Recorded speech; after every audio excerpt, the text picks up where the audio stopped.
Audiobook do livro Confiando em Deus Mesmo Quando a Vida Nos Golpeia, Aflige e Fere, de Jerry Bridges. Capítulo 2.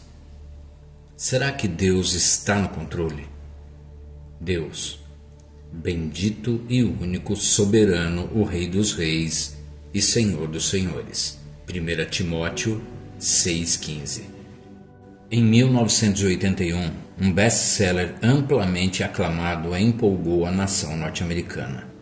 Nas críticas literárias, o livro do rabino Harold Kushner, Quando Coisas Ruins Acontecem às Pessoas Boas, foi descrito como tocante, reconfortante, sábio e compassivo, um livro que a humanidade inteira precisa ler. No livro, que se constitui uma tentativa de obter sentido para uma tragédia em sua própria família, o rabino Kushner conclui que o autor do livro de Jó é forçado a escolher entre um Deus bom, que não é de todo onipotente, ou um Deus poderoso que não é totalmente bom. O autor do livro de Jó opta por acreditar na bondade de Deus. Na visão do rabino Kushner do ensinamento de Jó, Deus deseja que os justos vivam vidas tranquilas e felizes, porém às vezes nem ele mesmo consegue que isto se realize. É muito difícil até para Deus evitar que a crueldade e o caos recaiam sobre vítimas inocentes. É claro que o rabino Kushner não está sozinho em sua negação do controle soberano de Deus sobre os eventos de nossa vida. O cristão, assim como o não cristão, fala do infortúnio, dos acidentes, das circunstâncias que estão além do nosso controle e supostamente do controle de Deus, das coisas simplesmente acontecendo por acaso. Ao longo dos séculos, doença, sofrimento e dor sempre levantaram questionamentos sobre o controle de Deus e o seu cuidado com a sua criação. A hipótese implícita na mente de muitos é: se Deus é tanto poderoso quanto bom, por que existe tanto sofrimento, tanta dor e tanto pesar no mundo? Ou Deus é bom, mas não é totalmente poderoso, ou ele é poderoso, mas não é totalmente bom. É impossível ter as duas coisas juntas. A providência de Deus. A Bíblia nos ensina que as duas coisas caminham juntas. Sim, Deus é soberano, todo-poderoso, e Ele é bom. O ensinamento bíblico sobre o assunto está na categoria que os teólogos chamam de providência de Deus. A providência de Deus é um termo que normalmente usamos no debate cristão para reconhecer a aparente intervenção divina em nossos assuntos. Por exemplo, ao dar meu testemunho pessoal, normalmente digo algo assim: quando entendi que não poderia viver a vida cristã na marinha sozinho, Deus, em sua providência, me colocou em contato com os navegadores.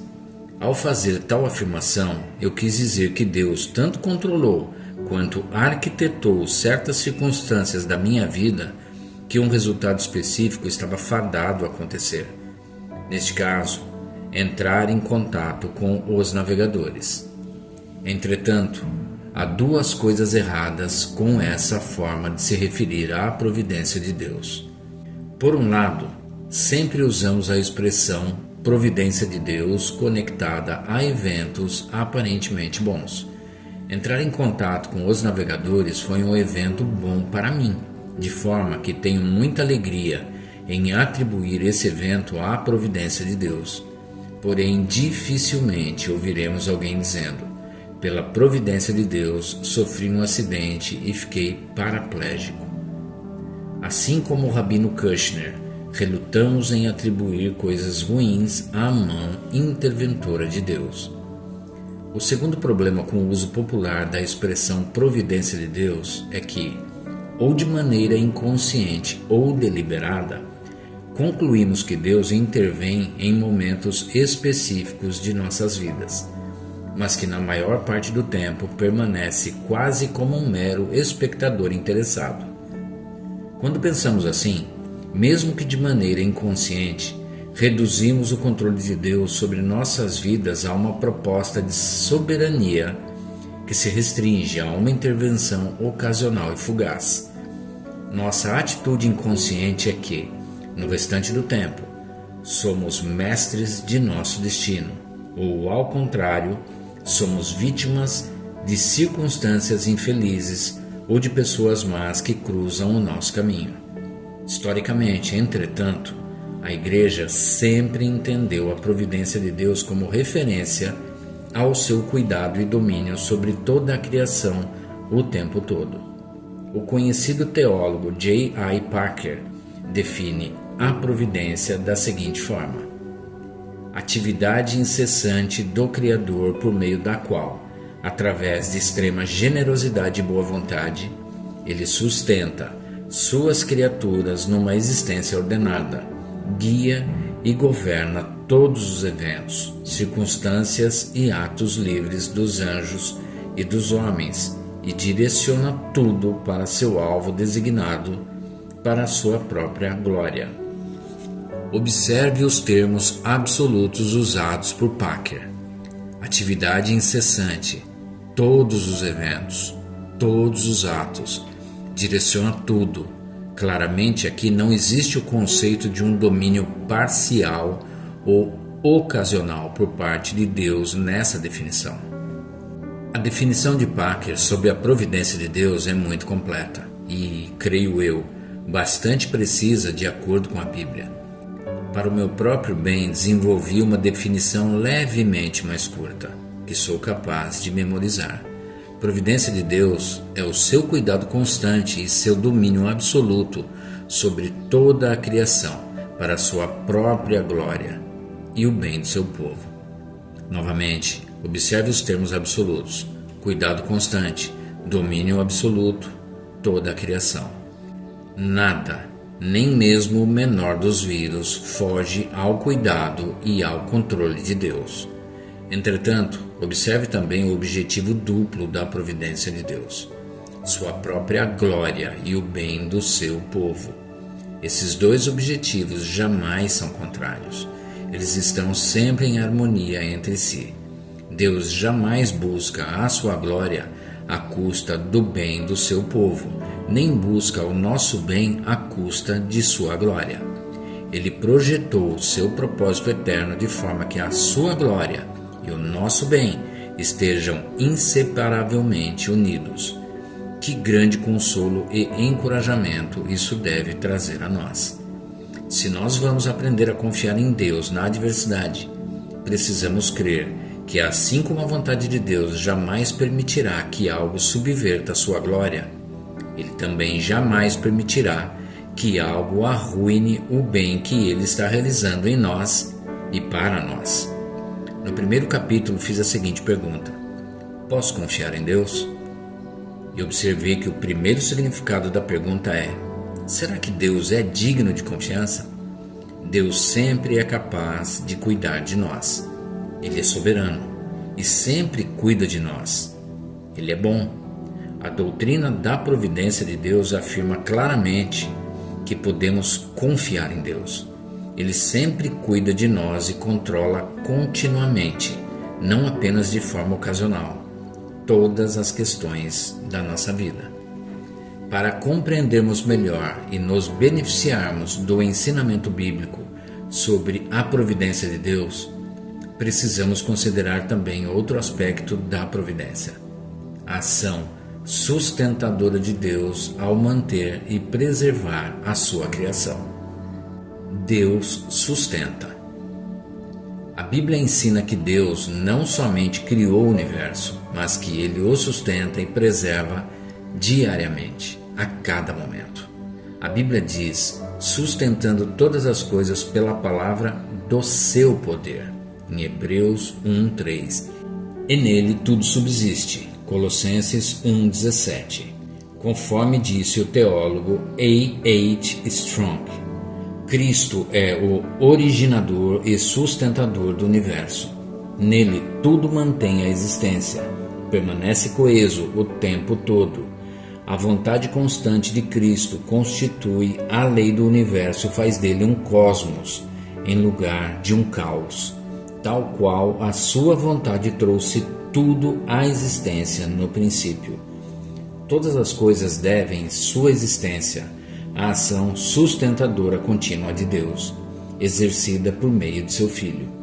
Nada existe por causa de seu próprio e inerente poder de ser. Nada em toda a criação permanece ou age independentemente da vontade do Senhor. As chamadas leis da natureza nada mais são que a expressão física da vontade constante de Cristo.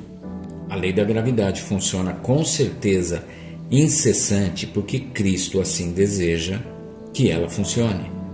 A cadeira na qual estou sentado enquanto escrevo estas palavras se mantém firme porque os átomos e moléculas da madeira se mantêm juntos pela vontade ativa dele. As estrelas continuam em sua trajetória porque ele as mantém ali. A Bíblia diz que Deus, aquele que faz sair o seu exército de estrelas, as quais ele chama pelo nome, pode ser ele grande em força e forte em poder, nenhuma só vem a faltar. A ação sustentadora de Deus por meio de Cristo vai além da criação inanimada. A Bíblia diz que ele dá vida a todas as coisas. Neemias 9:6. Prepara a chuva para a terra, faz brotar nos montes a erva e dá o alimento aos animais e aos filhos dos corvos quando clamam. Salmos 147, 8 e 9. Deus não cria simplesmente e então vai embora. Ele sustenta constantemente essa criação que criou. Mais adiante, a Bíblia ensina que Deus sustenta a você e a mim, pois Ele mesmo é quem a todos dá vida, respiração e tudo mais. Pois nele vivemos e nos movemos e existimos. Atos 17, 25 e 28. Ele fornece nosso alimento diário, 2 Coríntios 9:10. Os nossos dias estão em suas mãos, Salmos 31:15. Todo o ar que respiramos é um dom de Deus. Cada porção de comida que comemos nos é dada por sua mão. Todo dia que vivemos é determinado por Ele. Ele não nos deixou à mercê de nossos próprios recursos ou entregues aos caprichos da natureza ou aos atos malévolos dos outros. Não, Ele sustenta, provê e cuida de nós constantemente, em cada momento do nosso dia. Seu carro quebrou quando você menos poderia pagar o conserto? Você perdeu uma reunião importante porque o avião no qual você deveria voar estava com problemas mecânicos? O Deus que controla as estrelas em suas trajetórias também controla os detalhes práticos e tudo relacionado ao seu carro ou ao avião no qual você deveria voar. Tive um caso complicado de sarampo quando criança. O vírus aparentemente permaneceu em meus olhos e em meu ouvido direito, deixando-me com a visão monocular e surdo de um ouvido. Deus estava no controle daquele vírus, ou eu simplesmente fui vítima de uma doença infantil ocasional. O constante sustentar de seu universo e tudo que nele contém não me deixa outra opção senão aceitar que o vírus estava de fato sob sua mão controladora. Deus não estava olhando para o outro lado quando o vírus entrou nas terminações nervosas do meu ouvido e nos músculos dos meus olhos. Se nós vamos confiar em Deus, precisamos aprender a enxergar que Ele está trabalhando continuamente em todo aspecto e em cada momento de nossa vida. Deus governa. A Bíblia também ensina que Deus governa o universo, não apenas a criação inanimada, mas também as ações de todas as criaturas, tanto do homem quanto dos animais. Ele é chamado de aquele que domina sobre tudo, em 1 Crônicas 29:12. O bendito e único soberano, em 1 Timóteo 6,15, aquele cuja vontade e impede que o pardal caia no chão. Mateus 10, 29. Jeremias pergunta: quem é aquele que diz? E assim acontece quando o Senhor o não mande. Lamentações 3:37. O livro de Daniel diz: o Altíssimo tem domínio sobre o reino dos homens e o dá a quem quer. Daniel 4:17. E, segundo a sua vontade, ele opera com o exército do céu e os moradores da terra. Não há quem lhe possa deter a mão, nem lhe dizer: que fazes? Daniel 4:35. Ninguém é capaz de agir fora da vontade soberana de Deus ou contra ela. Séculos atrás, Agostinho disse: portanto, nada acontece a menos que o desejo do Onipotente permita. Ou ele permite que aconteça, ou ele mesmo faz acontecer. Philip Hughes disse: entretanto, sob Deus todas as coisas estão, sem exceção, completamente controladas, mesmo que pareça o contrário. Nada é grande ou pequeno demais para fugir à mão governante de Deus. A aranha construindo sua teia no canto da parede e Napoleão marchando com seu exército pela Europa estão ambos sob o controle de Deus. Assim como o governo de Deus é invencível, ele também é incompreensível. Seus caminhos são mais altos que os nossos. Isaías 55:9. Seus juízos são insondáveis e seus caminhos são inescrutáveis. Romanos 11:33. A soberania de Deus é normalmente questionada porque o homem não entende o que Deus está fazendo. Uma vez que Deus não age como achamos que ele deveria agir, concluímos que ele é incapaz de agir como achamos que ele deveria agir. Deus ou o acaso? Portanto, essa é a providência divina. Deus sustentando e governando o seu universo, conduzindo todos os eventos para um fim designado. Essa doutrina, entretanto, raramente é aceita pelas pessoas de hoje. O não cristão, em sua maioria, exclui tanto o ato criador de Deus quanto a sua providência. Para ele, todos os eventos se encontram nas mãos do destino ou do acaso. Essa visão surge com naturalidade, mesmo que casualmente, num livro sobre como lidar com crises.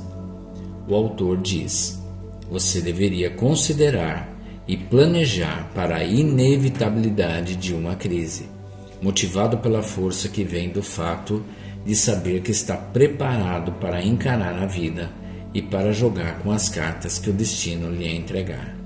O destino me presenteou com cartas interessantes no começo de 1979.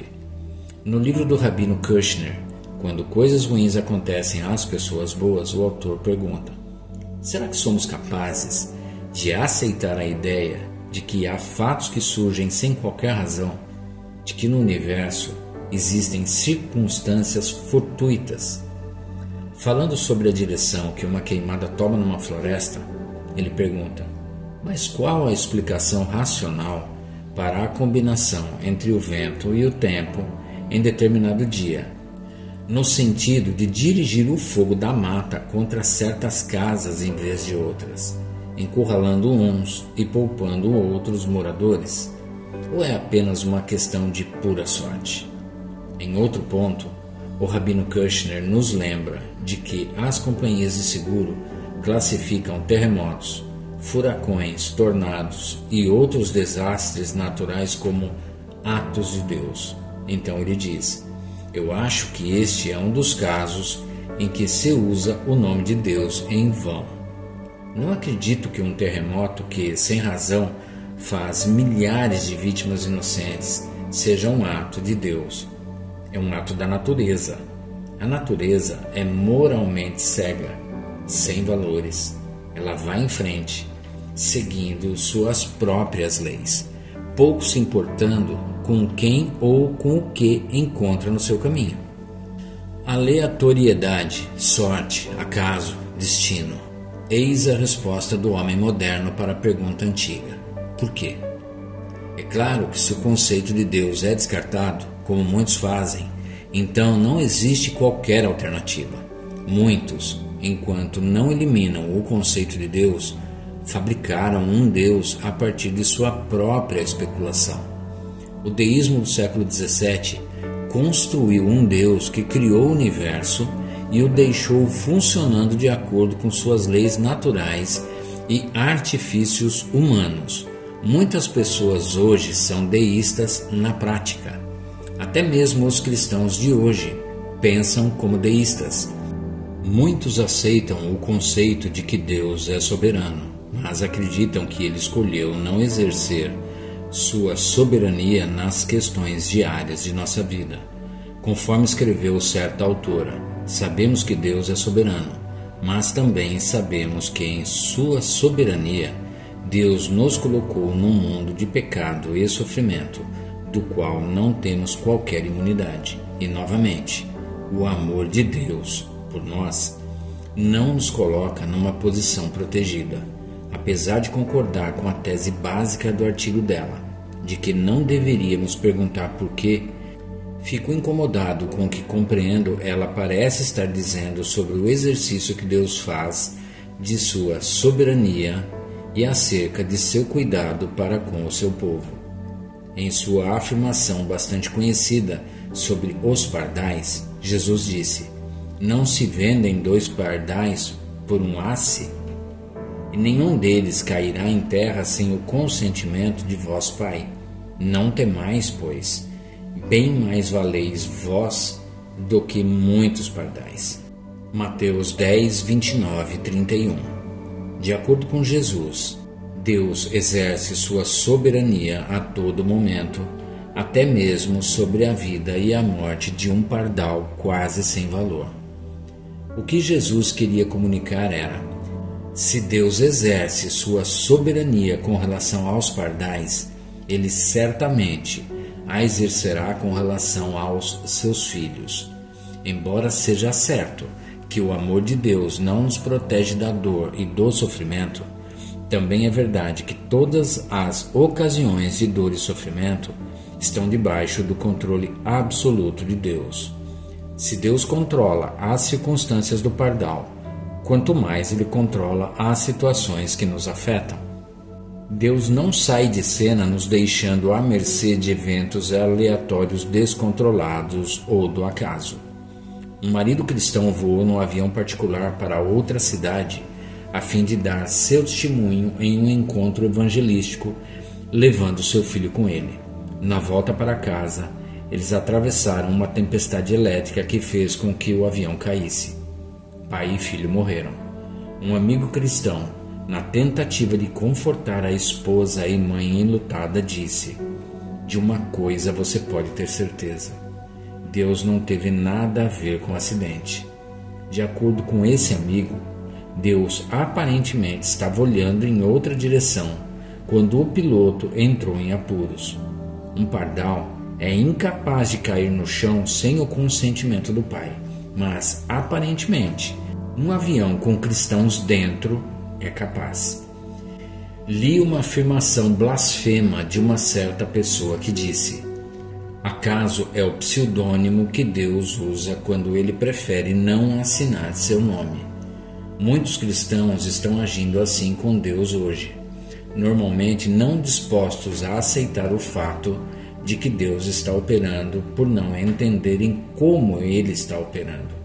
Optam por substituir a doutrina da providência divina pela doutrina do acaso. Bom, mas não soberano. Juntamente com a doutrina do acaso, muitos cristãos estão crendo também na filosofia exposta pelo Rabino Kushner de que Deus é bom, mas não é soberano. Por exemplo, uma escritora cristã fala de sua dor como sendo algo completamente frustrante para Deus e agradece a Ele por ser o seu Pai Celestial devoto, cuidadoso e frustrado. Diante do dilema de como um Pai soberano e amoroso poderia permitir que ela experimentasse uma dor agonizante como aquela, ela encontrou alívio ao crer que Deus realmente se frustrava com a dor dela, derramando lágrimas com ela, assim como uma mãe chora pelo sofrimento de um filho. Procurando ser justo com tal escritora, ela sofreu dores excruciantes durante meses. Como alguém que sofreu dores menos severas durante apenas algumas vezes, percebo que não passei pelo que ela passou. Não precisei lutar no nível que ela lutou com o amor de Deus em meio à dor insuportável. Porém, conforme tem sido reiteradamente observado, precisamos firmar nossas crenças na Bíblia e não em nossas experiências. A Bíblia nos deixa sem qualquer dúvida. Deus jamais é frustrado. Não há quem lhe possa deter a mão, nem lhe dizer: que fazes? Daniel 4:35. É verdade que Deus está envolvido numa batalha invisível com Satanás e que as vidas dos filhos de Deus normalmente são os campos de batalha, conforme a vida de Jó exemplifica bem. Porém, até mesmo Satanás precisa de permissão para tocar no povo de Deus. Jó 1:12, 2:6, Lucas 22:31 e 32. Mesmo nessa batalha invisível, Deus continua soberano. A autora Margaret Clarkson, alguém que sofreu durante toda a sua vida, disse que Deus é, de fato, tanto bom quanto poderoso. É um dos princípios básicos da crença cristã.